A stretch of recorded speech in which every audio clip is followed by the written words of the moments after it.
우리에게 주시는 말씀은 마태복음 8장입니다. 마태복음 8장 14절부터 17절까지입니다. 네, 우리 다 같이 교독하도록 하겠습니다. 제가 먼저 읽도록 하겠습니다. 예수께서 베드로의 집에 들어가사 그의 장모가 열병으로 앓아 누운 것을 보시고 손을 만지시니 열병이 떠나가고 매일이 일어나서 예수께 수종들더라. 저물매 사람들이 귀신 들린 자를 많이 데리고 예수께 오거늘 예수께서 말씀으로 귀신들을 쫓아내시고 병든 자들을 다 고치시니 이는 선지자 이사야를 통하여 하신 말씀에 우리의 연약한 것을 친히 담당하시고 병을 짊어지셨도다 함을 이루려 하심이더라. 아멘. 아멘. 네, 오늘 주님께서 우리에게 주시는 말씀의 제목은 주신 능력만을 사용하라. 네, 주신 능력만을 사용하라 라는 말씀의 제목으로 말씀을 전파하도록 하겠습니다. 네, 우리 옆상과 인사합시다. 하나님의 능력을 받읍시다. 하나님의 능력을 받읍시다. 네, 하나님의 능력으로 살아나는 우리 모두가 되기를 소망합니다. 네, 아멘.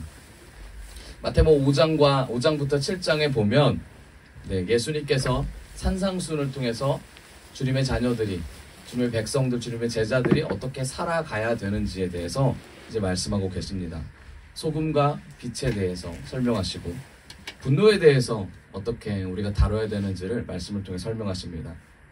맹세 또는 보복, 원수를 사랑하는 것, 올바른 금식, 그리고 우리가 잘 아는 주기도문, 그리고 하늘에 쌓는 보물이 무엇인가에 대해서 말씀하시고 생명으로 이르는 좁은 길이란 도대체 뭔가, 그리고 주님께서 말씀하시는 그 열매, 생명의 열매가 열매를 맺는 그 나무가 무엇인지를 말씀하시고 나서 바로 이 8장이 나옵니다. 너무 귀한 말씀들입니다. 5장부터 7장까지 이 귀한 말씀 이후에 나오는 이 8장의 내용은 많은 내용이 있지만 오늘 우리가 지금 읽었던 이 본문의 내용입니다. 네, 베드로에겐 장모가 있었습니다. 그렇죠? 장모가 있었다는 걸 뭘 의미합니까? 베드로가 결혼을 했었다라는 의미를 가지고 있죠. 예수님께서 처음 사역을 하셨을 때의 당시의 내용이기 때문에 처음 사역을 하셨을 때 베드로가 예수님께 뭘로 부름받습니까? 사람 낚는 어부로 부름을 받는 그런 스토리입니다. 그런 스토리에서 베드로의 장모가 지금 어떻다는 겁니까? 지금 아프다라는 거죠. 열병에 걸렸다라는 내용입니다. 이 열병을 예수님께서 직접 가서 치유해 주신다라는 이 스토리예요. 이걸 보면 우리는 느낄 수 있죠. 뭘 느낍니까? 치유는 누가 해주신다? 예수님이 해주신다라는 겁니다. 그럼 베드로의 장모가 열병에 왜 걸렸을까? 네, 뭐 여러 가지 열병의 이유가 있겠죠. 뭐 많은 학자들은 장티푸스라고도 말하고 말라리아라고도 말하고 화병이라고도 말을 합니다. 화병의 이유가 여러 가지가 있는데 그 중에 하나가 자신을 책임졌던 베드로가 예수를 따라감에 동시에 화병이 생겼다라는 뭐 그런 견해도 있습니다. 네, 뭐 그런 걸 다 제쳐두고 제일 중요한 건 예수님을 따라갔던 제자들, 그리고 베드로의 장모가 어떻게 됐다고요? 열병에 걸려 예수님이 그 집에 가셔서 베드로의 장모를 낫게 했다라는 것이 오늘 말씀의 핵심입니다. 우리 마태복음 8장 14절 읽어봅시다.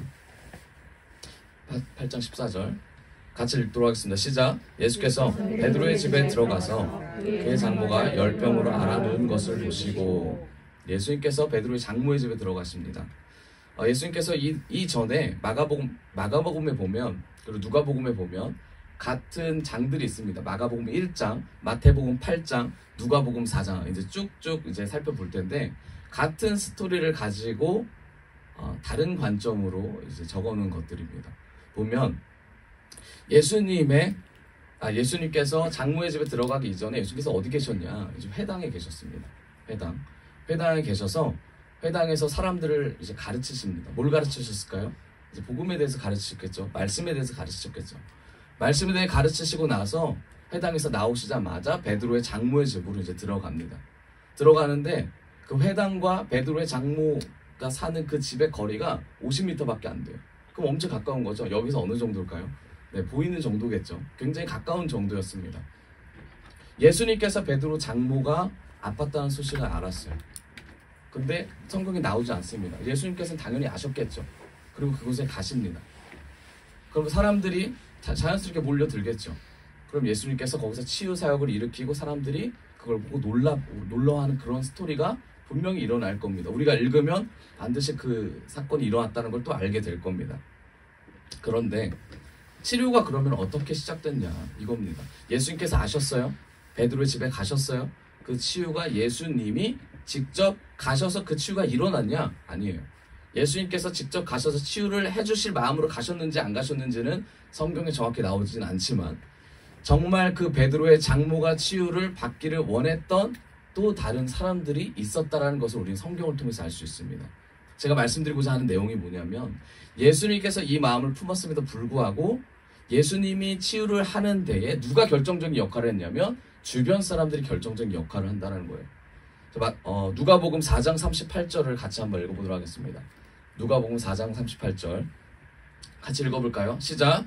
예수께서 일어나 배당에서 나가사 시몬의 집에 들어가시니 시몬의 장모가 중한 열병을 앓고 있는지 여기까지 다 알죠. 그 다음에 사람들이 그를 위하여 예수께 구하니 누가 구했어요? 네, 사람들이 구했습니다. 회당에 있던 사람들이 구한 게 아니에요. 길 가던 사람들이 구한 게 아닙니다. 예수님께서 들어가시자마자 이미 베드로의 장모가 아픈 것을 알고 있었던 사람들, 주변 사람들이 이 말씀을 구했다라는 겁니다. 그러면서 예수님의 사역이 시작됩니다. 여러분, 예수님께서 치유하시기에 앞서서 어떤 일이 있었냐면 사람들의 재촉함이 있었습니다. 사람들의 관심이 있었어요. 이웃들의 마음이 있었습니다. 그 사람이 어떻든 간에 그 사람이 잘못을 저질렀든 어떻든 간에 그와 상관없이 이 사람이 낫고자 하는 마음을 주변 사람들이 품었다라는 거예요. 우리가 그 마음을 가졌으면 좋겠습니다. 이번 주에 주일날 일석 목사님께서 설교했던 내용 중에 하나죠. 뭐였죠? 함께함의 비밀. 우리 좀 깨워주세요. 네, 함께함. 여러분, 공동체라는 건 함께하는 거죠. 그 사람이 어떻든 간에 그 사람을 위해서 기도해주고 그 사람을 이끌어주고 그 사람을 예수께 나아갈 수 있도록 도와주는 게 공동체의 역할이라고 생각합니다. 그게 크리스찬이 반드시 가져야 될 마음가짐이에요. 주님께서 그것을 원하십니다. 우리 옆 사람과 인사합시다. 당신을 위해 기도하겠습니다. 아멘. 기도의 능력이 있음을 믿습니다. 이것이 바로 중보기도죠. 옆에 사람이, 뒤에 사람이, 앞에 사람이 지치고 힘들다? 그럼 가서 말을 건네야죠. 어떤 말을 건네야 됩니까? 위로를 건네야죠. 근데 우리는 어떤 마음을 갖고 있어요? 거봐, 그럴 줄 알았어. 근데 이런 마음을 가질 수는 있어요. 하지만 이 마음이 오늘 이 시간부터 바뀌었으면 좋겠습니다. 이 마음이 예수님의 마음으로 바뀌어서 열매 맺는 귀한 인생 살기를 원합니다. 그럴 때 우리가 어렵고 힘들 때 반드시 하나님께서 우리에게 똑같은 사람들을 붙여줄 줄 믿습니다. 정말 그래요. 제가 며칠 전에 한 2, 3일 전입니다. 제가 웬만해서 충격을 받지 않는데 정말 충격받을 일을 하나 제가 이제 소식을 하나 들었습니다. 제가 아는 어떤 선교사님이 저랑 아주 친한 선교사님 중에 하나입니다. 이제 그분께서 이제 선교지에서 문제가 생긴 거예요. 근데 어떤 문제가 생겼냐면 성적인 문제가 생겼어요. 정말 신실했고 정말 모든 사람이 귀감이 됐고 정말 나무랄 데가 하나도 없는 하나님을 사랑하는 그런 자녀였습니다. 근데 제가 그 소식을 딱 듣자마자 너무나 충격적이었어요. 근데 그분이 그런 이제 일을 저질렀다라는 소식을 듣고 너무 충격적이었는데 제가 하나님께 기도했습니다. 하나님 어떤 마음으로 그분을 대할까요? 하나님 어떤 마음으로 관계를 할까요? 이런 고백을 막 하기 시작했어요. 그랬더니 그분과 연결된 다른 선교사님이 연락하더라고요. 연락 와서 이러는 거예요. 자기가 이런 소식을 들었다. 저보고 당신도 그 사람이랑 관계를 끊어라. 이런 얘기를 저한테 했어요. 그래서 제가 우선 알겠다고 하고 제가 그 현지로 전화를 했습니다. 또 다른 그 사람들이 제가 아시는 분들이 있기 때문에 이제 사건 파악을 해야 되잖아요. 그래서 상황 파악을 하기 위해서 전화를 했어요. 전화를 했더니 제가 생각했던 것보다 더 심각한 일들이 일어났습니다. 성적인 문제였지만 그 성적인 문제가 한 명이 아니었고 여러 명이었다라는 사실과 여러 명이었다라는 것뿐만 아니라 나이 차이가 많이 났다는 것뿐만 이런 말도 안 되는 소식들을 접하게 되고 그게 또 파고 끝이 없는 거예요. 그런 내용들이 그게 또 이성이 아니라 그게 동성이었다까지 이제 가게 됐습니다. 제가 마음이 너무나 무겁고 힘들었어요. 근데 하나님 앞에 제가 나가서 기도하는데 하나님 이런 말씀을 주시는 거예요. 그 사람한테 연락하지 말고 그 사람한테 관계를 맺지 말고 그 사람을 위해서 기도하라 라는 마음을 받았습니다. 여러분 우리 주변에 분명히 부족한 사람이 있어요. 우리 안에 죄가 없는 사람이 없습니다. 우리 안에 죄는 바울이 말하잖아요. 드러나지만 않았을 뿐이지 우리 안에 죄가 너무나 많습니다. 하지만 이 죄가 드러났다는 것만으로 상대를 판단하고 정죄한다면 우리는 하나님 앞에 설 수 있는 자격이 아무도 없습니다. 제가 이 마음을 깨닫고 선교사님을 놓고 제가 막 울면서 기도하는데 이런 마음이 드는 거예요. 내가 너를 살렸듯이 내가 그를 살리겠다. 내가 너를 바닥을 치게 했듯이 내가 그를 바닥을 치게 해서 나를 만나도록 하겠다라는 마음을 받았어요. 여러분 제가 할 수 있는 건 중보기도 뿐이더라고요. 마찬가지인 것 같습니다. 우리 모두 다 우리뿐만 아닌 그 이웃이 낫기를 바라면서 그 이웃이 예수님과 연합하고 회복되는 것을 기대하면서 그를 위해서 기도할 때 그들을 놓고 기도할 때 우리의 영이 열리고 우리의 삶이 변하고 우리의 생활이 예수 그리스도의 삶으로 우리가 무장되고 덮어질 줄을 믿습니다. 여러분 그걸 놓고 가셔야 돼요. 그걸 붙잡고 가셔야 돼요. 제가 오늘 말씀을 정하면서 제목을 주신 능력만을 사용하라라는 제목을 정했잖아요. 제가 이걸 놓고 기도를 했습니다. 하나님 저는 그럼 어디까지 해야 합니까? 라는 고백을 했습니다. 주님께서 주시는 말씀이 그랬어요. 주시는 것만큼 해라. 아는 것만큼 해라 라고 하시는 거예요. 여러분 아는 것만큼만 하면 됩니다. 주신 것만큼만 하면 돼요. 그런데 여기까지 하시고 그 다음에 예수님께서 베드로 장모의 치유 사건을 통해 뭘 보여주시냐면 주신 것을 넘어가는 은혜를 보여주십니다. 여러분 주신 것이 무엇인지를 우리가 반드시 기억했으면 좋겠어요. 누군가에게는 건강을 주셨고 누군가에게는 손재주를 주셨고 누군가에게는 머리를 주셨을 겁니다.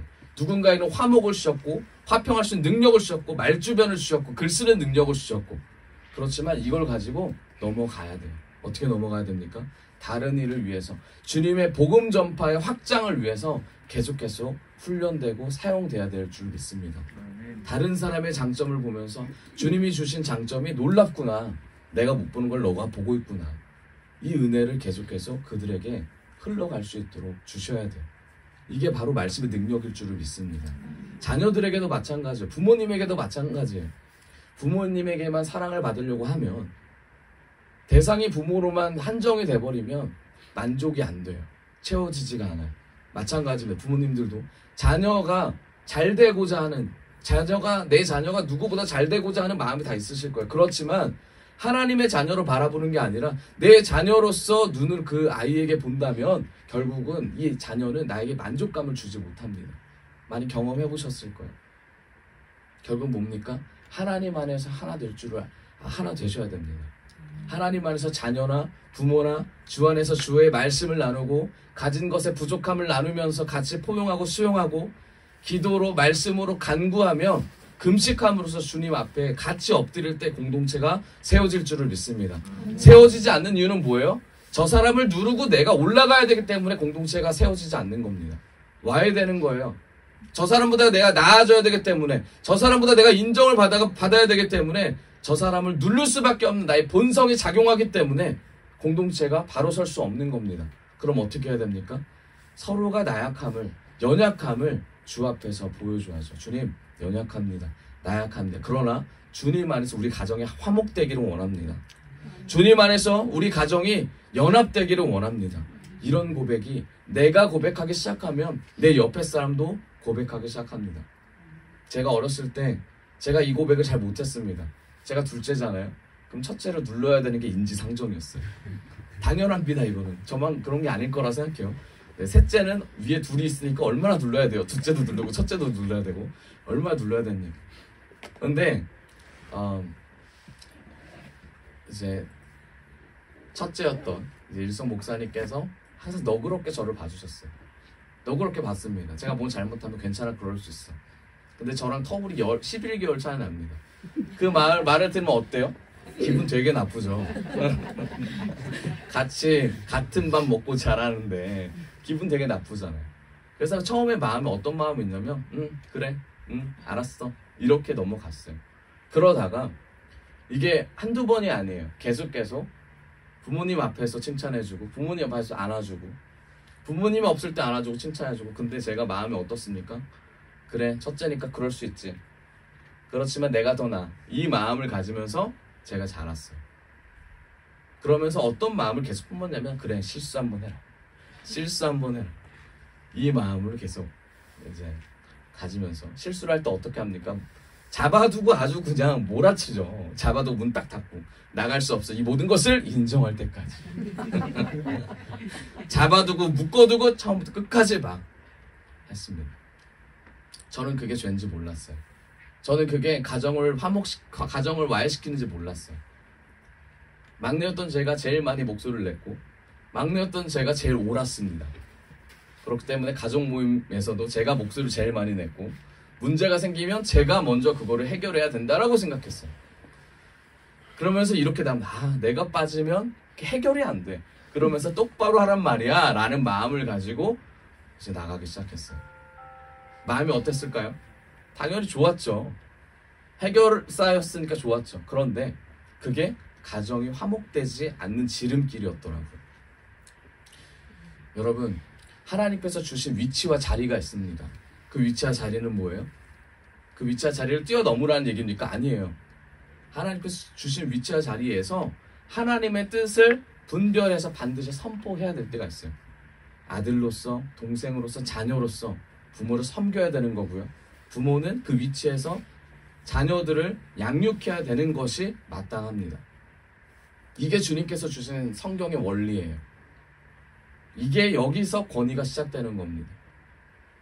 여러분, 그러려면 부모로서 무조건 되는 게 아니고 자녀로서 무조건 되는 게 아니에요. 다 해보셔서 알잖아요. 어떨 때? 예수님 앞에 굴복했을 때. 이게 첫 번째 권위에 굴복하는 자세입니다. 예수님 앞에 굴복됐을 때 우리가 우리 자신을 볼 수 있고, 이웃을 볼 수 있고, 이 이웃을 넘어서 더 소외된 사람들, 더 부족한 사람들에게 우리에게 주신 은혜를 나눠줄 줄을 믿습니다. 예수님을 만났던 사람들이 했던 행위예요. 회당에서 말씀을 듣고 예수님이 가셨지만, 그곳에서 치유할 수 있는 능력을 있으셨지만, 베드로의 장모를 본 주변 사람들의 태도를 통하여, 모습을 통하여 예수님께서 즉각적으로 이들을 치유하고 있음을 알게 됩니다. 마가복음 1장 30절에 동일한 내용이 나와 있습니다. 같이 읽어볼까요? 마가복음 1장 30절. 그 전에 마가복음 8장 15절을 읽어보도록 하겠습니다. 마가복음 8장 15절. 8장 15절. 있나요? 마태복음입니다. 미안합니다. 마태복음 8장 15절. 네, 같이 읽어봅시다. 시작. 그의 손을 만지시니 열병이 떠나가고 여인이 일어나서 예수께 수종들더라. 아멘. 예수님께서 누구를 만지셨어요? 베드로 장모를 만지셨습니다. 만지셨어요. 터치를 하셨단 말이에요. 그리고 나서 여인이 일어나서 예수님께 수종을 들었다는 말씀이 있습니다. 아멘. 놀라운 사건 아닙니까? 바로 그 자리에서 열병이 나았다라는 귀한 말씀입니다. 마가복음 1장 30절을 보도록 하겠습니다. 마가복음 1장 30절. 같이 읽어봅시다. 시작. 시몬의 장모가 사람들이 곧 그 여자에 대하여 예수께 여짜오되. 네, 31절. 나아가사 그 손을 잡아 일으키시니 열병이 떠나고 여자가 그들에게 수종드니라. 아멘. 아멘. 마태복음 8장 15절에 뭐라고 돼 있냐면 만지셨다고 돼 있어요. 소리를 듣고 가셔서 누굴 만졌어요? 열병 걸린 사람을 만졌습니다. 그랬더니 어떻게 됩니까? 치유됐어요. 근데 똑같은 스토리입니다. 마가복음 1장 30절에 그 손을 잡아서 어떻게 합니까? 일으켰어요. 그 누가복음 4장 39절을 봅시다. 같이 읽어볼게요. 시작. 예수께서 가까이 서서 열병을 꾸짖으신데 병이 떠나고 여자가. 아멘. 마태는 손을 얹었을 때, 마가는 잡아 일으켰을 때, 누가는 꾸짖었을 때 치료가 됐다고 돼 있습니다. 누가 옳은 걸까요? 다 옳은 겁니다. 그렇죠? 다 옳은 거예요. 성경은 성령의 감동으로 쓰여진 책이라고 디모데후서에 우린 다 알고 있죠. 성령의 감동으로 쓰여진 책, 성령의 감동을 받아 이 사람들이 각각 하나님의 영감으로 보았던 사건들입니다. 무엇을 의미합니까? 성령이 임하시면 우리가 보는 눈들이 달라질 수 있다를 의미합니다. 마찬가지로 어떤 얘기예요? 저 사람이 말하는 것이 틀렸다고 말하는 것이 아니라 저 사람이 말하는 걸 통해서 우리가 다시 한번 점검해 봐야 할 줄을 믿습니다. 하나님께서는 항상 성령을 통해서 일하시는데 이 성령은 각 개인에게 이미 이제 주셨음을 믿습니다. 믿으시죠? 성령을 주셨기 때문에 이 성령을 통하여 하나님의 일이 일어나고 있습니다. 그러면 각 사람이 일어난 그 성령을 볼 수 있는 눈이 우리에게 있어야 됩니다. 이걸 통찰력이라고 하죠. 그리고 이 통찰력을 우리가 봤을 때 저 사람이 하는 말도 옳고 저 사람이 하는 말도 옳아요. 그럼 이 저 사람들이 하는 말들을 다 받아들이면 우리가 이거를 살아내는데 부족함이 있겠죠. 그럼 어떻게 합니까? 영적 분별력이 필요한 겁니다. 통찰력을 가지고 영적 분별력을 행할 때 어떤 일이 일어납니까? 하나님이 말씀하고자 하는 교집합이 생깁니다. 하나님이 말씀하고자 하는 상황에서의 그 순간적인 판단이 생겨요. 그거를 우리는 영권이라고 해요. 영적인 권력이, 권위가 거기서 생깁니다. 주님의 말씀이 땅에 떨어지지 않는 것들이 거기서 생겨요. 그게 뭡니까? 그게 복음이죠. 여러분, 하나님께서 성령을 통해서 이끄시는 모든 사건을 복음과 연결시켜야 돼요. 예수님의 구원사역과 연결시켜야 돼요. 예수님께서 장모를 치유했던 이 사건이 그냥 예수님의 치유의 능력이 있었구나가 아니라 복음과 연결시켜야 돼요. 예수님 주변에 있었던 이 사람들이 와가지고 베드로의 장모를 치유해 주십시오, 이 말 한마디가 그냥 그들이 좋아가지고 그 하는 말이 아니라 그들 또한 이 사건을 통해서 얻고자 하는 뭔가 있었겠구나, 그게 구원 사건이구나까지 연결이 돼야 됩니다. 여러분, 우리 옆 사람과 인사합시다. 구원 사건을 바라봅시다. 복음을 바라봅시다. 아멘. 제가 상장을 정리하는데, 제가 이제 앨범을 정리했습니다. 정리하는 상장이 막 나오더라고요. 근데 제가 잊었던 상장이 하나 있었습니다. 이런 상을 받았습니다 하는 그런 상이었는데, 그게 뭐냐면 자판, 그 알죠? 키보드. 이름도 기억이 안 나는데 자판 잘 치는 뭐 그런 상이었어요. 근데 그 상을 보자마자 제가 생각이 났습니다. 한글 자판 그 잘 치는 상이었는데, 한메타자가 제가 옛날에 영타가 500타, 기억나실 분도 계시지만 500타, 700타, 뭐 800타 뭐 이렇게 하면 이제 상을 주곤 했습니다. 제가 그래서 집에서 엄청 가는 말이 고야 오는 말이 곱다 막 이런 거 치고 막 이렇게 내려오는 거 막 다다다닥 치고 막 그런 게임을 많이 했었어요. 이거라도 뭔가를 하기 위해서. 제가 그때 생각나니까 밤새도록 했던 그 기억이 있는 거예요. 그 상을 위해서. 근데 지금 와서 생각해보면 학교에서 주는 그 목적이 한메타자 잘하라고 상을 줬을까요? 저보고 지금까지 40년 이제 다 돼가는 이 삶 속에서 한글을 누구보다 빨리 써라라고 해서 그 상을 줬을까? 어렸을 때부터? 너는 떡잎부터 다르다 해서 줬을까요? 아니라는 거예요. 그럼 뭐예요? 컴퓨터에 좀 더 적응하고 좀 가까워지고 이걸 통해서 너의 앞길이 IT 쪽으로 좀 갔으면 좋겠다라는 발판이었잖아요. 제가 그걸 몰랐어요. 그걸 알았다면 제가 프로그램을 좀 이제 했을 텐데요. 그래서 지금 아무것도 못합니다. 컴퓨터. 지금 아무것도 못해요. 바이러스 걸리면 큰일 나요. 근데 마찬가지예요. 여러분, 우리에게 은사를 하나님께 주실 겁니다. 주셨어요.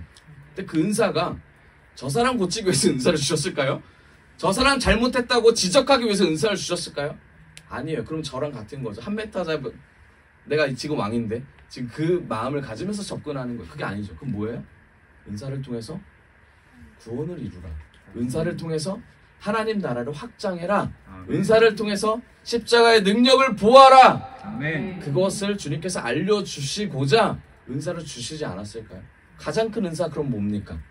고린도전서 13장 사랑이라고 말하죠. 사랑이 없으면 울리는 꽹과리와 같다라고 주님께서 말씀하십니다. 여러분, 그렇기 때문에 우리가 반드시 잊지 말아야 할 것들이 그게 뭐예요? 예수님의 복음 사역과 그 구원의 능력입니다. 아멘. 우리 옆 사람과 인사합시다. 반드시 구원받은 것을 기억합시다. 옆 사람에서 반드시 구원받은 것을 기억합시다. 아멘. 아멘. 결국 뭐예요? 결국 뭡니까? 예수님의 이 구원 사역, 예수님의 이 열병을 시원한 이 사건은 결국은 예수님께서 구원 사역까지 이끌어가는 과정이라는 거예요. 여기까지 은사를 받고 치유까지 가셨다면 여기서 더 나아가셔야죠. 주신 것을 가지고 사용하는데 여기까지 셨다면, 주님께서 분별을 주셨어요. 그럼 분별로 사용하신다면, 여기까지셨다면 이제 넘어가셔야죠. 이제 넘어가셔야 돼요. 자, 그래서 뭡니까? 치료란 뭐예요? 치유란 어떤 거예요? 손을 얹고 꾸짖을 때도 있고 일으킴을 받을 때도 있습니다. 여러분, 예수님께서 사역을 하실 때 세 가지를 가지고 항상 사역을 하세요. 목적이 세 가지라고요. 뭐냐면 첫 번째, 예수님께서는 가르치는 사역을 하십니다. 뭘 가르치십니까? 말씀을 가르치시죠. 하나님 나라는 이거다 가르치십니다. 그 다음 뭡니까? 치유죠. 치유. 병 고치는 은사를 말씀하세요. 병 고치는 은사를 하실 때 어떤 걸 하십니까? 축사를 하시죠. 네, 그렇죠. 네, 그리고 한 가지는 조금 이따가 뒤에 더 말씀해 드리도록 하겠습니다. 여러분, 그래서 말씀드리고자 하는 건 뭐냐면 예수님께서 회당에서 가르치셨어요. 그리고 밖에 나와서 치유를 하셨어요. 그게 뭐예요? 때에 따라서 달라진다라는 거죠. 가르치고 치유하시고, 그리고 한 가지를 제가 이제 지금 말씀드려야겠는데 그게 뭐냐면 복음 전파입니다. 예수님께서 세 가지를 항상 염두에 두시고 하세요. 말씀을 하는 바리새인들을 모아놓고 회당에서 가르치시고, 말씀보다는 살아나야 되는 사람들을 향해서 예수님께서 가서 치유하시고, 그리고 주변 사람들에게 계속해서 복음을 전파하시는 사역이 예수님의 사역이었다. 여러분, 우리의 사역은 뭘까요?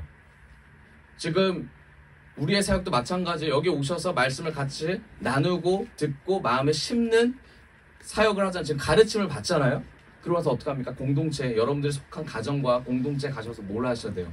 복음을 전파하셔야 돼요. 이게 예수님의 사역이에요. 그리고 우리가 한 가지 더 해야 될 게 뭐예요?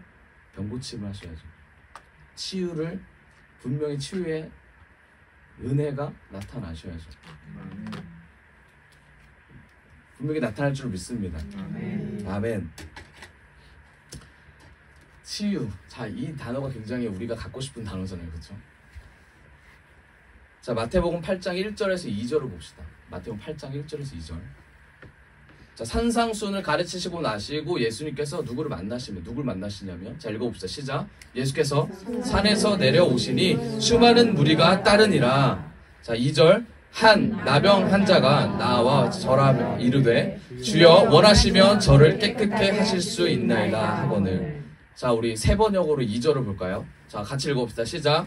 치유하는 눈병자가 예수께서 와서 저라며 주님께서 원하시면 저를 깨끗이 고칠 수 있습니다. 아멘. 자, 문둥병자가 나옵니다. 문둥병 잘 아시죠? 나병이라는 거예요. 나병 환자 보셨어요? 보신 적 있으세요? 영화에선 보셨나요? 만지면 뭉그러지는 뭐 그런 병이라고 하더라고요. 저도 실제로 본 적은 없습니다. 근데 나병은 전염병이에요. 문둥병은 전염병입니다. 만지면 어떻게 돼요? 네, 만지면 옮아요. 만지면 옮습니다. 자, 성경은 문둥병을 뭐라고 할까요? 성경에서는 문둥병을 뭐라고 하냐면, 어디 나오냐면 레위기 13장에 나옵니다. 레위기 13장. 같이 읽어봅시다. 레위기 13장. 시작. 만일 사람이 그의 피부에 무엇이 돋거나 특징이 생겨서 그의 피부에 나병 같은 것이 생기거든 그리고 제사장 아론에게나 그의 아들 중 한 제사장에게로 데리고 갈 것이요. 다음 절. 제사장은 그 피부의 병을 진단할지니 환부가 피부보다 목했으며 이는 나병의 환부라. 제사장이 그를 진찰하여 그를 부정하다 할 것이요. 아멘. 자, 나병의 형태가 나옵니다. 피부가 오목하고 진득하면 나병이라고 이제 성경에 나와 있습니다. 피부에 뾰루지가 나고 색점이 나고 환부에 털이 나요. 흰색 털이 막 납니다. 그리고 피부보다 오목하면 나병 환자라고 이제 정합니다. 그 환자가 예수께 나와옵니다.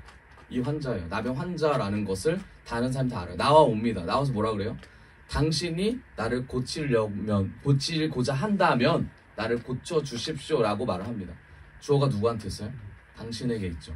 예수님한테 있어요. 자, 13장, 레위기 13장 우리가 읽은 이 장은 나병 환자가 어떻게 치료돼야 된다라는 말이 있습니까? 없죠.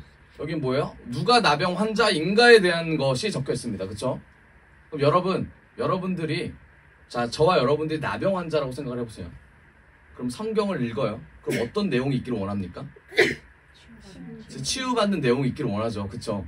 그런데 성경엔 단 한 번도 나병 환자가 치유받는 내용에 대한 얘기가 없습니다. 나병 환자는 치유를 이렇게 하면 받는다라는 내용이 없어요. 그럼 치유가 된다는 거예요? 안 된다는 거예요?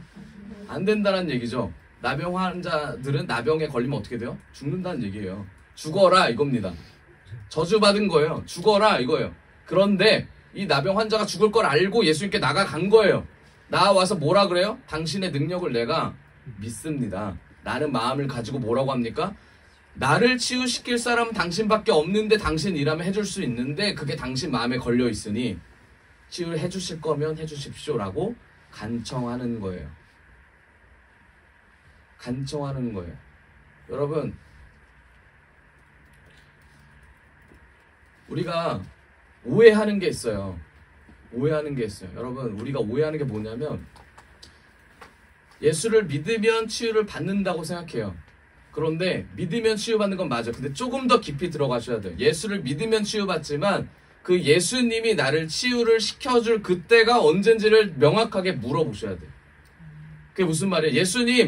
예수님이 언제 저를 치유시켜 주실 거예요? 저는 믿는데 예수님이 치유시켜 주신다라는 사건만 제가 그것만으로도 전 감사합니다. 라는 게 1단계, 첫 번째 단계라고요. 그럼 예수님께서 치유를 시켜주든 안 시켜주든 그게 그 다음에 중요한 게 아니에요. 왜냐하면 나는 이미 뭐예요? 치유를 받을 수 없는 사람이라는 걸 알았기 때문이에요. 나는 이미 죽어야 되는 사람이라는 걸 알았기 때문에 이 치유가 그렇게 중요한 게 아니에요. 어차피 죽을 사람이에요. 근데 저 사람이 치유를 해준대요. 그럼 너무나 감사한 거예요. 그럼 기다려야죠. 저 사람이 해줄 걸 기다려야죠. 그게 나병 환자가 가진 마음의 신앙이었어요. 여러분, 우리의 신앙은 어때요? 우리는 주님께서 주시는 것을 언제 줄지를 기다리는 신앙을 갖고 있습니까? 아니면 달라고 재촉하는 신앙을 갖고 있어요? 때로는 달라고 재촉해야 될 때도 있어요. 하지만 이 앞전에 제가 말씀드렸던 이 과정 없이 그냥 재촉만 한다면 저는 이건 주님의 마음이 아니라고 생각해요. 이 마음을 가지고 다른 사람도 마찬가지로 그렇게 돼야겠죠. 나는 이때까지 이렇게 왔는데 넌 이거 왜 못하니? 너 이거 해야지. 믿음으로 나아간 다음에 이거 넘어가야지. 우리가 이런 생각으로, 이런 시각으로 많은 이들을 넘어뜨리곤 합니다. 이거 반드시 하나님 앞에서 우리가 회개해야 될 줄을 믿어요. 하나님, 제가 잘 몰랐어요. 제가 주인된 삶으로 아버지의 능력을 사용한다라고 생각해서 그게 아니더라고요. 주님이 주인 되셔서 저를 사용하시더라고요. 주님 끝까지 사용하여 주시옵소서. 주신 은혜를 넘어서서 주님께서 보여줄 거를 볼 수 있는 능력 주시고 분별할 수 있는 은혜 주셔서 할 말하게 하시고 반드시 병이 낫는 것을 믿음을 가지고 그 자리에서 주님 행하게 하여 주십시오. 이 고백을 하셔야죠. 그래서 마태와 마가와 누가의 고백이 다른 거예요. 일으키셨다, 꾸짖으셨다, 만지셨다. 결국 한 가지입니다. 치유받았다라는 것을 강조하기 위함입니다. 그럼 뭐예요? 우리의 인생도 주님이 주신 것이 뭐 때문에 주셨어요? 이뻐서 주셨어요? 맞는 거지만 더 나아가서 뭐예요? 우리를 구원시키고자 우리에게 은혜를 주셨다라는 거예요. 우리에게 주시지 않은 이유는 뭐예요? 우리를 구원시키고자 주시지 않았다라는 거예요. 모두 다 이 부분과 연관을 시키면 주님께 감사할 수밖에 없는 인생이 사라질 줄을 믿습니다. 여러분, 모든 것이 주님 집중, 주님 안에서 모든 것이 주님 중심으로 흘러가야 우리 인생이 화평하고 우리 안에 희락이 넘칠 줄을 믿습니다. 우리 옆 사람과 인사합시다. 주님 중심으로 갑시다. 주님 중심으로 갑시다. 아멘. 이 나병 환자는 이 나병의 걸림과 동시에 영적으로 철이 들었을 겁니다. 죽음 앞에서 사람이 얼마나 낮아지는지, 죽음 앞에서 살고자 하는 이 마음이 얼마나 강하게 되는지. 그런데 이 나병 환자는 죽음 앞에서 예수님 앞에 자신의 모든 것을 내어드린 거예요.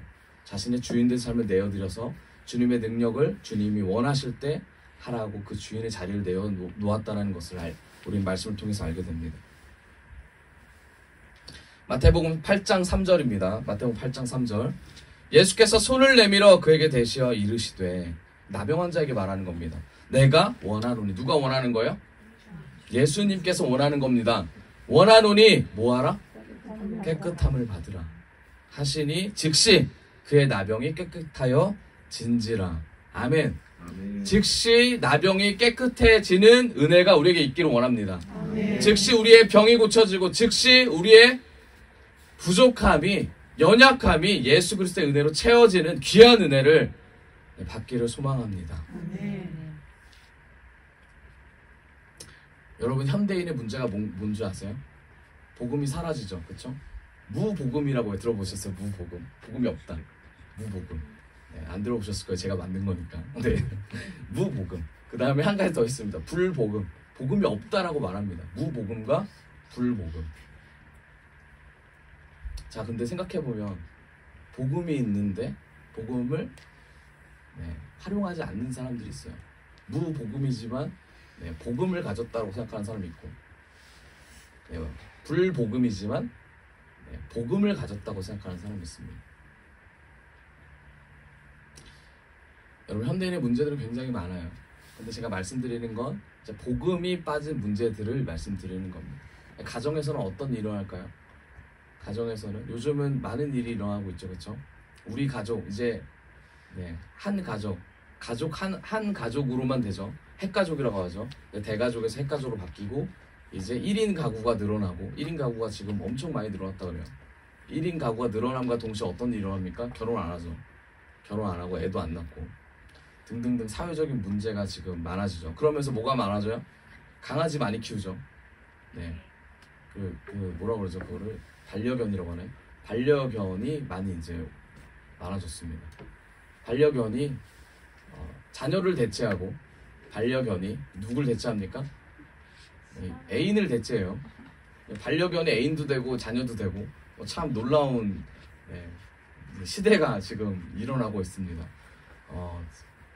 참 놀라운 제가 이제 어떤 차가 이제 지나가는데 창문을 쫙 내리더라고요. 차가 쫙 내리길래 쳐다봤어요. 그랬더니 갑자기 엄청 머리 긴 여자가 이렇게 쳐다보더라고요. 봤더니 엄청 큰 개더라고요. 엄청 큰 개가 뭐 이러면서 쳐다보는, 저는 머릿결이 너무 고와가지고 그래서 저 깜짝 놀랐어요. 요즘은 그래요. 많이 놀랐었지만 우리 얘기 하면서 이제 유모차는 별것도 아닙니다. 유모차는 그래요. 근데 그게 아니라 이 뭐죠? 이 앞에 애기, 이게 보자기처럼 애기 옆에 사람들도 막 이렇게 귀여울 수가 있으면, 근데 봤더니 누가 누워 있어요? 엄청 요런 개가 누워 있는 거예요. 정말 깜짝 놀랐습니다. 세상이 그래요. 세상이 그렇습니다. 여러분, 참 놀라운 이런 일들 가운데 복음을 가진 자들이 지켜야 될 게 뭘까요? 가서 이 개들을 다 무찔러야 됩니까? 아니면 개에 빠져있는 사람들에게 안수를 해야 됩니까? 아니면 문제를 하는 사람들한테 뭔가 이렇게 제시해야 됩니까? 아니죠. 그게 아니죠. 뭘 해야 돼요? 딱 단순한 거예요. 뭐 해야 돼요? 말씀을 전해야 되죠. 말씀. 왜 그 사람이 개에 빠져 있겠어요? 왜 개를 끌고 다니면서 왜 행동을 하겠어요? 마음에 분명히 뭔가 채워지지 않는 게 있기 때문이에요. 분명히 마음에 문제가 있는 거예요. 그럼 마음에 문제가 있는 거를 보여지는 것이 잘못됐다고만 하면 이게 치유가 됩니까? 안 돼요. 받아들이지도 않아요. 세상이 뒤처졌다고 욕만 합니다. 꼰대 소리 들어요. 그럼 뭐라 그래요? 가가지고 이 개가 참 이쁘네요. 이 개가 참 이쁘네. 말해줄 수 있어요. 개들이 이쁠 수 있잖아요. 그럼 가서 말을 하는 거죠. 대화를 하는 거예요. 강아지를 키우는 이유가 뭡니까? 개가 왜 이렇게 당신의 집안까지 들어오게 됐습니까? 등등등 여러 가지. 제가 어렸을 때 고등학교 이제 2, 3학년 때 그 전에부터 개를 키웠습니다. 저희 집은 이제 일석 목사님 말을 많이 했지만 개가 4마리 있었어요. 4마리 중에 3마리가 이제 영양실조로 죽었습니다. 이제 한 마리 한 마리 엄청 큰 이제 홀드라는 개입니다. 이 홀드는 동생이 한 명 있었어요. 하우스라는 애입니다. 그래서 하우스랑 홀드예요. 이 하우스 홀드 합쳐지면 하우스 홀드 이 단어가 뭐죠? 이게 가정부입니다. 이게 가정부라는 영어 단어예요. 하나를 외우셨네요. 하우스 홀드인데 이제 하우스는 저쪽으로 가고 홀드를 이제 데리고 왔습니다. 이 홀드를 데리고 왔는데 제 인생이 얼마나 딱합니까? 그렇죠? 제 인생이 화장실 갔다 오면 냄새 엄청 나는 그런 이제 퍼셋식 화장실. 이런 이제 그런 인생 가운데 이제 홀드는 되게 뭔가 저의 마음을 알아주는 것 같았어요. 그래서 제가 홀드랑 대화를 많이 했습니다. 일방적인 대화였죠. 홀드야, 내가 힘들다. 주인이 힘들어. 홀드는 웃어요. 웃지 마. 이런 대화를 했어요. 제 마음에 어떤 마음이 있었어요? 외로운 마음이 많았겠죠. 제 마음을 누구랑 나누겠습니까? 그렇죠. 외로운 마음이 많았어요. 그런데 이 홀드와 저와의 교감은 엄청 끝내줬습니다. 홀드를 제가 집에 갈 때 놀리는 재미로 집을 들어가요. 개들이 자고 있잖아요. 그럼 제가 조용히 들어가요. 그래서 개를 놀래킵니다. 개는 원래 귀가 밝아야 되는데 우리 홀드는 귀가 밝지가 않았어요. 그래서 홀드를 제가 놀래키면 홀드가 저를 쳐다봅니다. 그리고 놀래요. 자, 그렇게 제가 뭐가 됐어요? 홀드는 저의 친구가 됐어요. 그래서 제가 기분 좋으면 홀드를 안아주고 홀드를 업어주고 그리고 정말 기분이 좋으면 집으로 들어오라 그랬어요. 그래서 방 아래에서 재우고 그랬습니다. 제가 그래서 충분히 이해가 돼요. 세상이 변하고 사람들이 하는 그 행동들. 여러분 제가 뉴스를 보니까 중학생들이 지금 마약뿐만 아니라 지금 마약에서 넘어갔어요. 이제 신종 도박을 한대요. 도박을 한대요. 바카라라고 들어보셨어요? 바카라? 홀짝 들어보셨어요? 홀짝 아시죠? 홀짝 여기에 돈 걸면은 이렇게 50대 50 해가지고 중학생들 빚이 9천만 원, 1억, 1억 5천 이렇게 된대요. 끌어올 거 다 끌어쓰고 뭐 사채 빚까지 이거 뉴스에 나온 얘기예요. 지금 우리나라가 이런 실정입니다. 거기다가 마약까지 하고 이게 놀라울 일이죠, 그렇죠? 근데 또 놀랍지도 않은 일이에요. 이들의 마음에 어떤 마음에? 이들의 마음이 뭔가 공허한 거예요. 이들의 마음이 뭔가 힘든 거예요. 이게 법으로 규제가 될까요? 규제가 안 돼요. 법으로 어떻게 규제가 됩니까 이게? 다 잡아다가 하면 우리나라는 바로 내년에 망해야죠. 없어져요. 10대 없어져요. 20대 없어집니다. 20대 대부분이 마약 총책인데 없어집니다. 좀 논다 하는 사람들은 클럽 가서 마약하고 클럽 가서 놀고 뭐 그러고 있는데 없어져요. 없어져요. 여러분 요즘 돈을 버는 20대들이 가장 하고 싶은 게 뭔지 아세요? 술집이요, 술집. 20대들이 가장 선호하는 식당이 술집입니다. 가장 하고 싶어요. 30대까지. 세대가 그렇다고요, 지금. 그런데 가가지고 술집 하지 맙시다. 그 앞에서 예수, 구원, 불신, 지옥! 그러면서 술 먹는 사람 앞에서 이거 하면은 여러분 이게 씨알이 먹힙니까? 안 먹히죠. 안 먹히죠. 안 먹혀요. 그런데 우리는 마음씨가 어때요? 나는 복음으로 살아내고 있다. 저 사람은 지옥 갈 거다. 이 마음을 가지면서 누군가를 하고 있다라는 거예요. 우리는 그러지 말자라는 거예요. 그럼 어떤 마음을 가져야 돼요? 저 사람을 통하여 하나님이 일하실 것을 볼 수 있는 눈이 열려야죠. 그럼 저 사람이 저렇게 하는 행동들 문제가 있구나. 그럼 기도를 해줘야죠. 저 사람과 다가가야죠. 계속 얘기를 해야죠. 그러면서 어떤 말을 해야 돼요? 복음의 능력을 선포해야 되죠. 주님이 나를 바꾸셨고 나에게 주님이 오셨던 그 스토리를 강력하게 선포해야죠. 그럴 때 상대가 그걸 안 들을 것 같아. 한번 해보세요. 안 들을 것 같습니까? 반드시 그 스토리를 들어. 왜요? 그 상대도 살고 싶은 마음이 있어요. 그 상대도 이것이 아니라 다른 거를 해보고 싶은 마음이 있어요. 왜냐하면 하나님이 아닌 다른 것들은 계속 이 외로움과 공허함이 넘쳐납니다. 돈을 많이 벌어도 공허함이 넘쳐나요. 공허함이 넘쳐난다니까요. 어떤 사람이 돈이 너무나 궁했던 사람이 있습니다. 여러분 잘 아실 거예요. 장사의 신이라고 아세요? 들어보셨어요? 장사의 신이라는 사람이 있어요. 이제 젊은 사람들은 잘 알 거예요. 이 장사의 신이라는 이 사람이 가가지고 처음에 돈이 없으니까 구걸하면서 다녔어요. 그러다가 어떻게 하면 돈을 벌 수 있을까? 그래서 돈을 벌기 시작했습니다. 목적이 돈이었어요, 돈. 근데 돈을 버는 그 목적이 내가 돈을 가져야지만 된다라는 그 생각보다 그 돈을 가져야 되는 목적이 딱 하나였습니다. 내가 무시당하지 않기 위해서. 내가 없어 보니까 무시를 당했더라. 그러니까 있어 보자. 근데 돈을 가졌어요. 그 자산 가치가 엄청 높아졌습니다. 엄청 부자예요. 그래서 자기가 부자라고 막 다녀요. 근데 이 사람이 사람들이 물어봅니다. 당신 돈이 많은데 왜 이렇게 다른 사람을 도와줍니까? 물어봐요. 이 사람이 이제 다른 사람을 도와주기 시작했어요. 안 되는데 가가지고 안 되는 이유를 말해주고, 안 되는데 가가지고 자기가 100만 원씩 결제해주면서 열심히 살아라, 돈 필요하면 빌려줄게, 그러면서 청년들을 계속 다독이면서 삶을 살 수 있도록 도와줘요. 사람들이 물어봅니다. 당신 왜 이런 생각을 가지면서 나아갑니까? 그러니까 이 사람이 뭐라 그러냐면 한마디 하더라고요. 내가 돈을 벌어보니까 돈이 다가 아니다라는 걸 알았다. 그리고 나서 마음에 든 생각이 뭐냐면 다른 일을 도와야겠다라고 생각이 든 거예요. 다른 일을 돕다가 이 사람의 마음에 다른 일을 도운 것이 이것도 한계가 있다고 생각하면 뭘 찾을까요? 그 다음 단계가 있겠죠. 마찬가지예요. 사람들은 우리의 말을 들으려고 해요. 그런데 우리가 실력이 안 되고 우리가 우리 얘기만을 하기 때문에, 주님이 주신 은혜의 말을 하지 않고 우리 말을 하기 때문에 상대방들의 그들의 마음의 문을 우리가 열 수가 없는 거예요. 그럼 누구의 문제입니까? 그들의 문제예요? 우리의 문제예요? 우리의 문제죠. 우리의 문제죠. 우리의 문제가 빨리 해결되기를 원합니다. 그러면 처음부터 끝까지 예수님이 이끄시는 삶으로 살기를 원합니다. 여러분, 이게 복음의 능력이 흘러가는 과정이에요. 그냥 가서 말하면 끝나는 게 아니라고요. 내 안에 예수가 있고 이 예수로 반드시 살아내겠다는 결단이 있고 의지가 있다면, 이게 흘러간다면 상대방에게 이게 들어갈 줄을 믿습니다. 들어가지 않는다는 곳에도 들어가요. 반드시 들어가면 해보세요. 반드시 들어간다니까요. 반드시 들어갈 때 여러분, 하나님이 주시는 은혜와 은사가 얼마나 큰 줄 아세요? 천사들이, 하나님이, 많은 영혼들이 다 찬양하고 있다고 해서 한 영혼이 돌아오는 것을 그렇게 기뻐하신다고 성경에 되어 있습니다. 여러분, 거기에 참여하셔야 돼요. 우리가 세상적으로 성공하고 중요합니다. 그렇지만 여기를 넘어가셔야 돼요. 주어진 것 이상으로 눈이 더 여셔야 돼요. 더 나아가야 될 줄 믿습니다. 우리 계속 읽어봅시다. 자, 마가복음 1장 31절. 마가복음 1장 31절.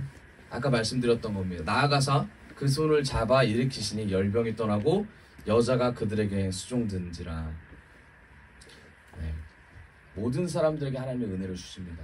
모든 방법, 똑같은 방법이 아니에요. 말씀드렸죠. 각각 방법이 달라요. 하지만 성령의 역사는 동일할 줄을 믿습니다. 그것을 볼 수 있을 때, 반드시 그것을 분별할 수 있을 때, 그 역사가 구원까지 연결되는 걸 볼 때 누구보다 기뻐하게 될 줄을 믿습니다. 그게 우리가 됐으면 좋겠어요. 그게 저와 여러분들이 됐으면 좋겠습니다. 네, 마태복음 8장 16절입니다. 마태복음 8장 16절 같이 읽어봅시다. 시작. 점을 매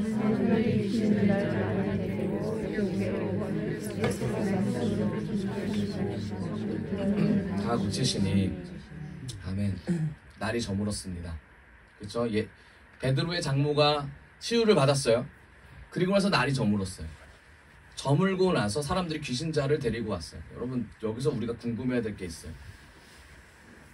왜 저물고 데려왔을까? 왜 저물고 데려왔을까? 그냥 데려와도 되잖아요. 사람들이 바로 예수님 떠날 거를 염려했다면 바로 데려오지 않겠어요? 근데 저물고 데려왔다라는 거예요. 왜냐하면 당시가 안식일이었습니다. 안식일. 자, 안식일 날 하면 안 되는 것 중에 뭘 하면 안 될까요? 자, 다 하면 안 되지만, 자, 의료행위를 하면 안 돼요. 의료행위. 누군가를 고치면 안 돼요. 그렇죠? 안식일이 뭐죠? 7일, 마지막 7일 날, 6일 날 이제 일을 하고 7일 날 쉬는 거죠. 이걸 샤밧이라고 하는데 쉬는 겁니다. 하나님께 영광 돌리는 날이에요. 그래서 유대인들은 어떻게 합니까? 7일 날 어떻게 쉬라는 말이 제대로 정해져 있지 않아서 자기들끼리 쉬는 걸 정했죠. 그래서 유대인들은, 이게 성경적이진 않지만, 성경에 나오지 않지만 장로의 유전 같은 걸, 장로의 유전 나옵니다. 장로의 유전, 고르반 같은 거를 정해서 어떻게 하죠? 지키고, 그리고 반경을 정합니다. 쉬어야 되는 거, 움직이지 말아야 되는 걸 기준으로 삼고 움직이지 말아야 되는 반경을 정해요. 어떻게 정하냐면 2000규빗. 이게 어느 정도냐면 900m. 900m 나가면은 뭐 한 거예요? 안식일 안 지킨 거예요. 그러니까 800m 안에서, 이 안에서는 뛰어다녀도 돼요. 뭐 돌아다녀도 되고 뛰어다녀도 돼요. 그거는 안식일을 지키는 거예요. 음식도 마찬가지고. 그래서 국제공항은 지금도 안 뜨죠. 이스라엘은 주일날 무조건 쉽니다. 국제공항이. 그런 것처럼 안식일을 지켜요, 이스라엘 백성들이. 그래서 이 당시에도 안식일이었다라는 거예요. 안식일이었다라는 거예요. 또 뭘 정하냐면 바느질도 20번을 정해가지고 19번 하면 오케이. 근데 20번 하면 안 된다고 돼 있고. 그 요한복음 5장에 보면은 38년 된 병자 기억하시죠? 안식일날 이 고쳤다고 뭐라고 하는 거잖아요. 그 예수님께서 벼이삭 자르는 거 그거 먹었잖아요. 근데 타작하는 거 손으로 비벼 먹었다고, 이거 타작했다고, 안식일인데 왜 했냐고 바리새인들이 뭐라 하잖아요. 이게 안식일의 규정이었어요. 이거를 너무나 잘 알고 있었던 이 백성들이, 이 사람들이, 유대인들이 너무 잘 알고 있었죠. 그래서 어떡합니까? 바리새인들의 눈을 의식하고 삶을, 예수라는 존재를 잘 모르는 이 상태에서 자기의 사람들은 고침받고 싶은데 주어진 환경을 뛰어넘지 않는 선에서 해야 될 건 뭐예요? 바로 저녁 때 사람들을 데려오는 거였어요. 저녁 때. 그럼 뭡니까? 이걸 하나의 문화라고 생각하죠. 문화. 여러분, 우리가 그리스도인의 문화가 있고 세상의 문화가 있습니다. 그런데 이 중간에 있는 사람들이 있어요. 그리스도인의 문화와 세상 문화 중간에서 헤매고 있는 사람들이 있습니다. 언제 헤매요? 언제 헤맵니까? 언제 헤매? 학교에서 식기도 할 때 헤매잖아요. 내가 지금 기도를 해야 되나 말아야 되나, 친구들이 나를 어떻게 보나 이런 생각을 하고, 사회에서도 마찬가지로 등등등 이 문제들에서 우리가 믿음을 가지고 승리할 때가 언제예요? 바로 말씀을 외칠 때죠. 회식을 하러 갔는데 위에 사람이 술을 따라줬을 때 이걸 받아 먹어야 되나 말아야 되나, 이 문제들. 한 잔이면 되나 두 잔이면 되나, 술 취하지 않을 때까지 먹으면 되지 않나, 이런 생각들을 가지고 있는 10대들 20대들이 많다는 거예요. 30대뿐만 아니라 기독교인들, 장로님들, 권사님들 많다는 거예요. 타협을 하세요. 밖에 나가서는 안 마시고 집에서 마시는데 소주를 안 마시고 와인은 마셔도 된다, 뭐 이런 법을 만드셔가지고 장로님들, 권사님들이 하면서 부부랑은 화목되기 위해서 그렇고, 이건 안 주니까 이건 먹어도 되고, 이건 약 주니까 한 잔 해고, 아직까지는 되고, 어디 가서 얘기 안 할 거니까 믿음에, 다 이런 식으로 갖다 붙입니다. 이거 잘못된 거예요? 잘못된 거죠. 근데 잘못됐다고 말할 수 있습니까? 근데 이들도 잘못됐다는 걸 알아요. 근데 세상 문화와 하나님의 문화가 분명히 충돌할 수 있는 시간이 있다라는, 분명히 있어요. 술 먹고 있는데 집안에 목사님 오시면 어떡해요? 집사님이 오시면 어떡해요? 술을 치워합니까? 아니면 자신의 연약함을 드러내야 됩니까? 이런 문제들. 내가 술 한잔 하고 있었는데 내 연약함이 하면서 넘어가셔야 돼요? 아니면 팍팍 숨겨가지고 미안해요, 잘못했어요, 이렇게 하셔야 돼요? 이런 문제들이 곳곳에 숨어 있다라는 거예요. 이거 어떻게 이기실 겁니까? 이거 이기려면 우리 아무것도 안 하고 있어야 돼요. 눈 감고 아무것도 안 하고 있어야 돼요. 제가 지금 간단하게 웃기게 지금 이렇게 말했지, 지나가다가 멋진 우리 또 몸 좋으신 분들 보면은 마음에 음욕이 막 있을 수 있잖아요. 어떤 분은 이제 웹툰을 보면서 음욕이 있다고 하신 분도 있고, 우리 다 이제 나눴었어요. 성교육하면서 영상 보면서 그렇다고 다 눈 감고 있어야 되는, 이거 어떻게 세상 문화와 하나님의 문화를 구분하면서 이걸 이길 수 있어요? 이길 수 없어요. 이길 수 없다고. 그럼 어떻게 해야 되죠? 어떻게 해야 되죠? 그 자리를 떠나야 되는 것만으로 해결이 됩니까? 물론 떠나야 되죠. 이런 문제들이 당시에도 있었고 지금도 있다라는 거예요. 이 사람들이 저녁에 갔던 이유가 그거였다라는 거예요. 어떻게 하면 좋을까라는 의문을 품고 주님께서 주시는 말씀에 대한 고백을 가지면서 내가 어떻게 살아가야 될까? 병고침은 받고 싶은데 안식은 지켜야 되겠고, 이 문제들, 이거는 저와 여러분들이 고민해 봐야 될 거예요. 신앙이라면 반드시 고민해 봐야 될 겁니다. 그럼 어떻게 해야 될까요? 복음의 진수, 그 능력을 힘입어야죠. 내 안에 예수님의 말씀을 따라가야죠. 그 말씀이 뭐예요? 성경이죠. 모든 것은 성경으로 기준 삼아서 성경으로 시작돼야 되죠. 그런데 여기 함정이 있죠. 성경만 쫓아가다 보면 성경을 구원사역이나 복음이나 내 믿음과 연결시키지 않고 말씀을 문자 그대로 해석하는 순간 어떻게 됩니까? 정죄가 되죠. 이걸 지키고자 막 너무 혈안이 되죠. 이게 축복이라고 생각하고, 물론 축복이죠. 하지만 반쪽짜리 축복이죠. 그래서 갈라디아 2장 19절에 나오지 않습니까? 율법을 통하여 죽으려고 하는 자는 결국 주님 안에 사는 거다. 2장 20절입니다. 여러분, 이 단계까지 계속 가실 때 분명히 하나님께서 세상의 법과 하나님의 법, 이 사이에서 우리가 가진 능력치 이상으로 분명히 그 능력치 이상으로 사용하실 거고 그 단계를 주님께서 넘어가게 해주실 거예요. 그 단계가 어떤 단계요? 맨 마지막 단계가 뭐예요? 하나님과의 연합이잖아요. 맨 마지막 단계가 예수 그리스도와의 회복을 통하여 예수 그리스도를 통하여 하나님과의 관계 회복이잖아요. 이거 할 수 있겠어요?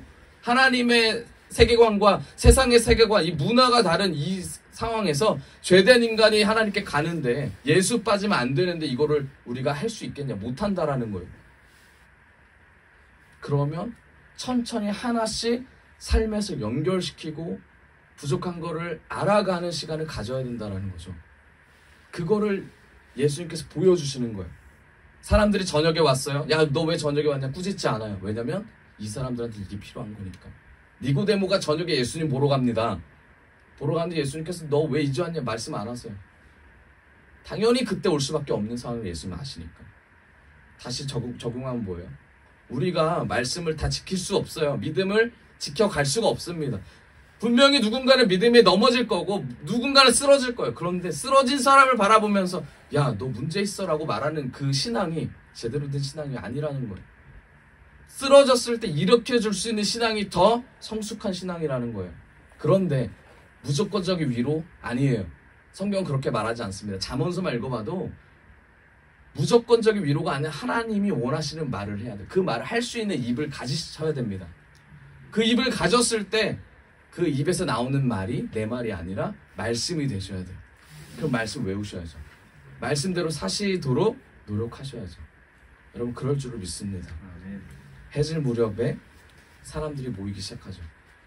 누가복음 4장 39절입니다. 온갖 병자들이 데리고 나오매 예수께서 일일이 그 위에 손을 얹으십니다. 예수께서 일일이 그 사람들의 손을 얹으십니다. 이거 누가복음 말씀이에요. 마태복음은 없습니다. 일일이 얹으세요. 근데 놀라운 게 있어요. 예수님께서 병든 사람들 이전에 마귀 들린 사람들은 어떻게 하냐면 꾸짖으십니다. 마귀를 꾸짖으세요. 거라사 지방에서도 예수님께서 나가라라고 말씀하셨고 이 사람들한테도 마귀 들린 사람한테도 나가라고 하셨어요. 그런데 왜 병자들한테만 일일이 다 안수하셨을까요? 엄청나게 많은 숫자들이 모였습니다. 예수님 나도 낫고 싶어요. 낫고 싶어요. 근데 마귀 들린 사람한테는 나가. 다 나갔어요. 그리고 병자들한테는 일로 오너라. 머리에 다 안수를 하시고 만져주시고 다 일일이 다 거두셨어요. 왜 그러셨을까요?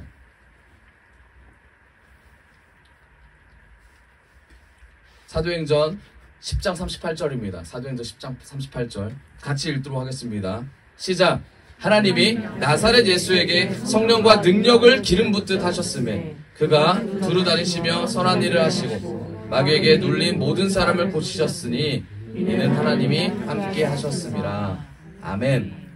성령과 능력을 기름 붓듯 했다. 여러분 성령을 통해서 하나님이 역사하심을 보여주고자 일일이 다 손을 얹으셨습니다. 그럼 우리에게도 예수님의 능력을 받았기 때문에 우리도 반드시 치유의 역사를 이뤄내야 됩니다. 자, 성령을 믿는데 은사를 믿지 않는다. 성령을 믿는데 은사의 활용과 활동이 좀 그렇다라고 저는 그렇게 생각하지 않아요. 성령을 믿으면 반드시 은사가 나타나야 되는 거고 근데 그 은사는 말씀을 기반으로 한 은사가 분명히 행해줘야 됩니다. 내가 나타나고자 은사가 행해진다면 그거는 주님이 가장 싫어하는 거예요. 은사를 가져도 그거는 주님의 나라를 위해 사용하는 게 아니에요. 영분별도 마찬가지고 그 밖에 통찰력, 하나님께서 말씀하시는 것을 대언하는 거랑 그 밖에 하나님께서 주신 모든 것들 있잖아요. 다 하나님의 나라를 위해서 하시는 거예요. 그러면 주님만이 드러나기를 우리가 훈련을 받아야 돼요. 이것도 훈련입니다. 여러분 주님만이 드러나도록 우리의 말과 행동이 훈련받기를 원해요. 그럼 말 속에서 어떤 말이 나와야 돼요? 주님만이 왕이십니다. 주님만이 전부십니다. 주님만이 만왕을 지배하시는 놀라우신 분이십니다. 주님만이 나의 아버지십니다. 주님 당신을 찬양한다. 이 고백이 끊이지 않기를 원합니다. 예수님께서는 일일이 손을 얹으시면서 이 말씀을 하시는 겁니다. 마태복음 8장 16절입니다. 저물매 사람들이 귀신 들린 자를 많이 데리고 예수께 오거늘 예수께서 말씀으로 귀신을 쫓아내시고 병든 자들을 다 고치시니 마태복음에도 말씀으로 내쫓으신다고 말씀하십니다. 17절입니다. 선지자 이사야를 통하여 하신 말씀에 우리의 연약한 것을 친히 담당하시고 병을 짊어지셨도다 함을 이루려 하심이더라. 아멘. 마태복음밖에 안 나오는 말씀이에요. 마가복음, 누가복음은 없습니다. 왜 이런 말씀하셨을까요? 자, 이사야에 나오는 말씀을 예수님께서 사람들한테 선포하십니다. 이사야 53장 4절에 보죠. 자, 이 말씀을 가지고 예수님께서 똑같이 인용하신 거예요. 같이 읽어봅시다. 시작. 그는 실로 우리의 질고를 지고 우리의 슬픔을 당하였거늘 우리는 생각하기를 그는 징벌을 받아 하나님께 있으며 고난을 당한다 하였노라. 아멘. 우리의 질고를 지고 우리의 슬픔을 당하였다. 질고는 뭡니까? 질병이죠. 슬픔은 뭡니까? 고통이죠. 자, 마태복음 8장 17절 다시 보여주세요. 자, 이거 기억하시면서 마태복음 8장 17절. 예수님께서 이걸 가지고 사람들한테 선포한 말씀입니다. 같이 읽어봅시다. 시작. 이는 선지자 이사야를 통하여 하신 말씀에 우리의 연약한 것을 친히 담당하시고 병을 짊어지셨도다 함을 이루려 하심이더라. 아멘. 이사야서 53장 4절에 병을 짊어졌다라고 말했습니까? 안 했죠. 병이 없었잖아요. 고통을 짊어졌다고 돼 있어요. 질고를 지고 슬픔을 당하였다고 되어 있습니다. 그런데 여긴 뭐라고 되어 있어요? 연약한 것을 담당하시고 병을 짊어졌다고 되어 있어요. 뭘 얘기하는 걸까요? 예수님이 이사야 말씀을 몰라서 사람들한테 잘못 말한 걸까요? 아니죠. 이 53장 4절은 너무나 너무나 당연한 거예요. 너무 잘 아는 거였어요. 잘 아는 거기 때문에 예수님께서 강조하고자 이 말씀을 하셨어요. 너희들 다 알고 있는 내용이지만 그 중에서 내가 여기 온 이유가 있다. 그게 뭐냐? 바로 이거예요. 연약한 것을 담당하는 것, 그리고 병을 짊어지는 것. 그리고 나서 십자가 사역에 들어가시죠. 십자가를 지십니다. 3년 있다가. 어떤 일로 합니까? 이 말씀하신 이유는 뭐예요? 주님께서 명확하세요. 내가 너희의 연약한 것을 담당할게. 그리고 나에게 와. 내가 너희의 병을 고칠 수 있도록 담당할게. 그래서 일일이 다 안수해 주시는 거예요. 안수한 이유가 뭐예요? 레위기의 사건과 마찬가지죠. 죄를 지은 동물을 데리고 오죠. 소를 데려옵니다. 그리고 걔한테 안수하고 어떡합니까? 죽이죠. 그렇죠? 대신해서 죽이잖아요. 마찬가지예요. 예수님께서 이 사람들의 병을 짊어지시고 십자가로 가시는 거예요. 여러분, 주님께서 우리에게 주시는 복음의 능력은 우리의 삶이 해결되는 능력도 여기 들어가는 거예요. 우리의 복음의 능력은 하나님께서 우리의 연약함, 우리의 부족함을 짊어지시고, 그 부족함이 뭐예요? 죄죠, 죄. 죄를 짊어지시고 가는 것을 넘어서서 거기서 뭐예요? 우리의 삶까지 하나님께서, 예수님께서 책임지시는 것을 바로 이 십자가 사역이라고 그래요. 십자가 사건이라고 그래요. 그런데 우리가 죄만 우리가 해결받고 우리의 삶이 해결되지 않으면 반쪽밖에 없는 거예요. 그래서 아까 말씀드린 것처럼 우리 안에 있는, 그리고 이웃에 있는 병든 거, 부족한 거, 연약한 거, 질병들을 우리가 보고 기도해주고 치유를 시켜줘야 돼. 그게 누구의 능력이다? 예수님의 능력이라는 거예요. 거기까지 갔을 때 완벽한 십자가가 완성되는 거예요. 예수님께서 지금 말씀하고 싶어요. 그래서 결국 어떻게 됩니까? 이 일이 있고 나서 이사야 53장 5절입니다. 같이 읽어봅시다. 시작. 그가 찔림은 우리의 허물 때문이요 그가 상함은 우리의 죄악 때문이라. 그가 징계를 받음으로 우리는 평화를 누리고. 아멘. 우리의 죄악 때문에 예수님께서 죽으셨고, 뒤에 뭡니까? 채찍에 맞음으로 우리가 어떻게 됐다? 나음을 받았다. 아멘. 결국 뭐예요? 죄 구원뿐만 아니라 우리가 우리의 병들 나음을 받아야죠. 나음을 받아야죠. 우리의 성격의 죄, 우리의 그 힘든 것들, 우리의 상황의 모든 병들, 질병들 등등등 우리가 가진 주님 앞에 나아가지 못하는 것을 다 치유를 받고 예수님 앞에 치유를 받고 나아갈 줄 믿습니다. 이게 오늘 이사야의 말씀이죠. 그리고 나서 예수님께서 마태복음 27장에 돌아가십니다. 그리고 51장에 휘장이 찢어져요.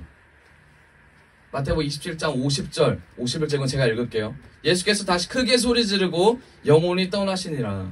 이에 성소 휘장이 위로부터 아래까지 찢어져 둘이 되고 땅이 진동하며 바위가 터지고. 아멘. 여러분, 휘장이 뭔지 아시죠? 휘장. 휘장이 벽 같은 거예요. 벽. 커튼인데 벽이에요. 낙타가 10마리가 양쪽에서 끌어도 찢어지지 않는 것이 바로 휘장입니다. 이 찢어지지 않는 거대한 이 두꺼운 휘장을 누가 찢었어요? 주님이 어디서부터 찢었다? 위에서부터 아래로. 언제? 주님 돌아가시자마자 이게 찢어졌다는 거예요. 찢어졌다는 의미는 담이 허물어졌다는 얘기입니다. 담이 허물어졌다는 건 주님과의 다시 회복이 됐다는 얘기예요. 누굴 통해서? 주님 십자가에 달리시고 돌아가심을 통하여. 십자가에 달린 것은 우리의 죄뿐만이 아니라 우리의 뭐예요?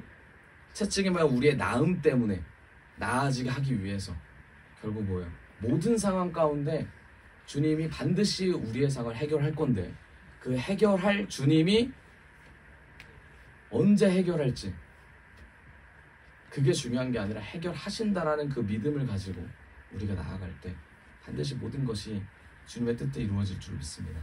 여러분 말씀의 결론을 맺겠습니다.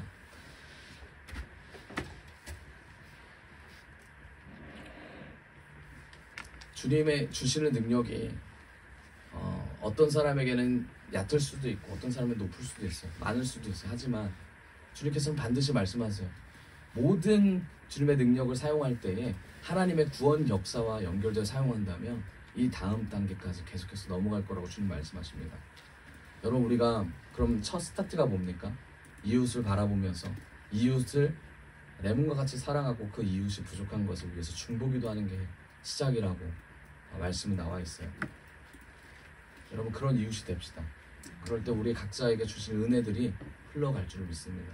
결국은 십자가를 통하여 우리의 모든 인생, 죄뿐만이 아니라 우리의 병까지, 우리의 상황까지도 다 예수님께서 짊어지시고 가는 것을 우리가 마음으로 이것을 품을 때 주님께서 모든 것을 해결할 줄을 믿습니다. 우리 이 시간 같이 찬양할 텐데